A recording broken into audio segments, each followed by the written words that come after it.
Hello and welcome to Return to Fit's Nutrition Basics. This is Unit 2, Food Choices, and Lesson 1, Portion Sizes. We're starting here because portion sizes can be confusing to figure out. You're looking at nutrition labels and you see things like 3 ounces for carrots, and do you really need to weigh your food? In order to count calories and figure out portion sizes, you'd have to break out scales, measuring cups, calculator, and more. It just gets complicated. Instead, we use a method developed by Precision Nutrition, and all you need is your hands.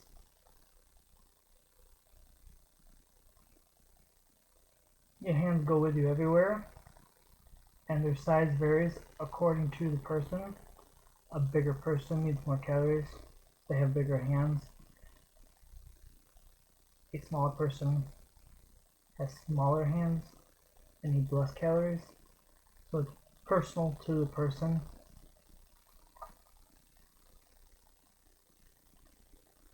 But it does beg the question, how do you know if you're eating enough or not eating enough or eating too much?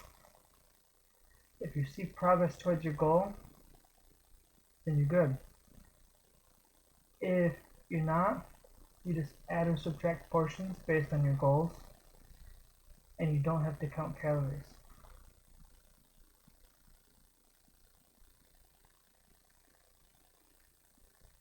So the first thing, vegetables, equals the size of your fist, balled up. Just a reminder from Unit 1, you want a variety of colors. That's 1. Lean proteins.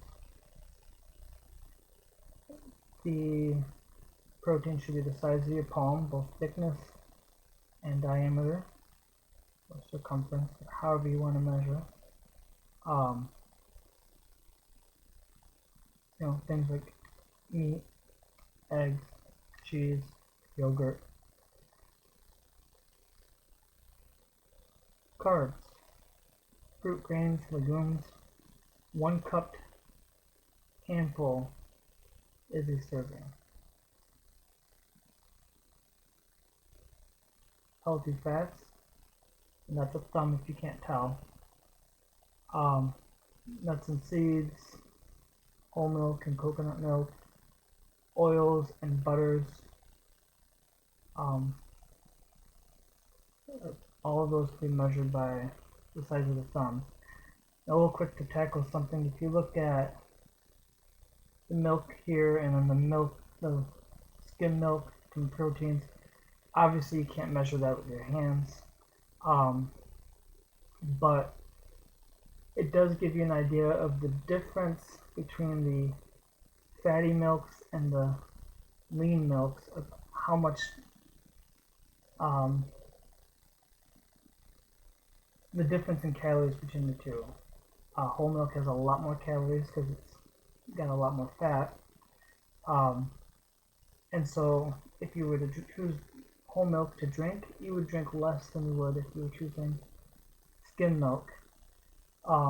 But as far as counting portions, the whole milk would count towards the fat source, and the skim milk would count as a protein source.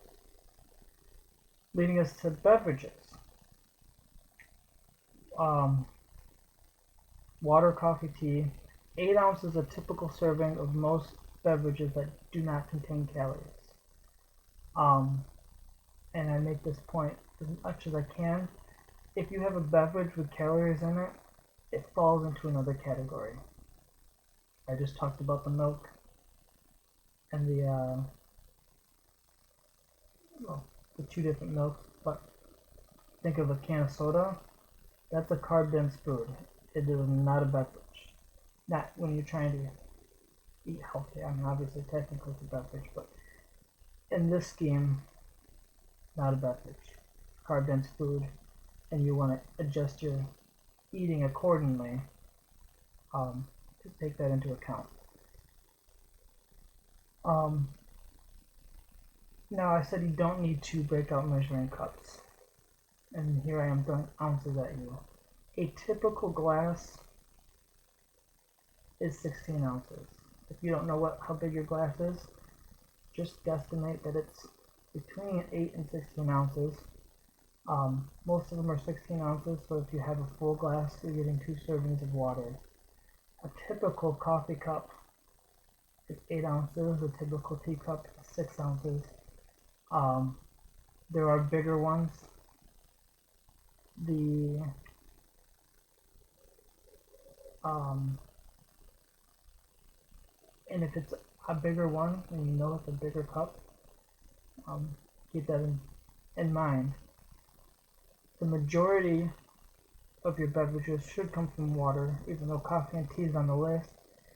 If you're drinking a ton, the caffeine will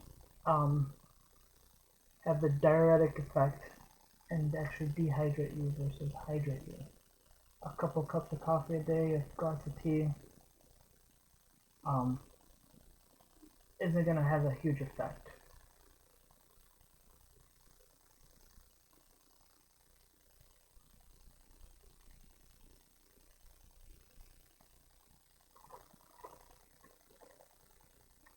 A quick disclaimer on this, the measuring is only for measuring the portions that you eat.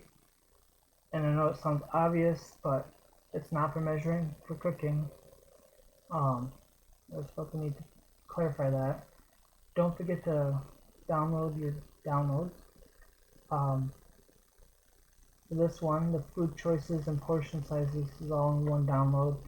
And then there's 2 downloads for the menu planning and shopping list for the later lessons.